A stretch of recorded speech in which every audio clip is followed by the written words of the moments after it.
চলচ্চিত্রের শিল্পীদের জীবন সংসার সংসারটা ভাঙার জন্য আমরা কিছু কিছু বুদ্ধিজীবী আছি ফেসবুকে, তাদের পোস্টই যথেষ্ট। একজন আমেরিকায় বাচ্চা নিয়া আর একজনের এখন কি অবস্থা, সে তো এখন কোকড়াইতেছে। আবার আর একজনের ফ্যান আইসা তাকে খোঁচা দিচ্ছে, দেখছা কেমন হয়েছে, এবার কই যাবা শোনা বাকি, এইরকম আর কি, যেটা হয় আর কি।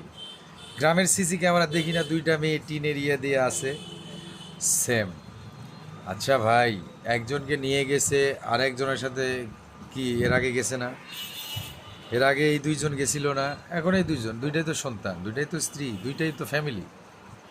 সন্তানের মুখের দিকে দেখে আপনাদের একটু চুপ থাকা উচিত ছিল। আপনি এত কথা বলেন ভাই, আপনার কারণে এগুলি সব কিন্তু এই সবার সামনে যায়, এই পোস্টগুলা। আপনারা যা যা লেখেন, যা যা বলেন, এগুলি সবার সামনে যায় ভাই। মানুষের শত্রু হইতে কিছু লেখার একটা করে পোস্টই যথেষ্ট। কি দরকার ভাই আপনার শত্রু হওয়ার?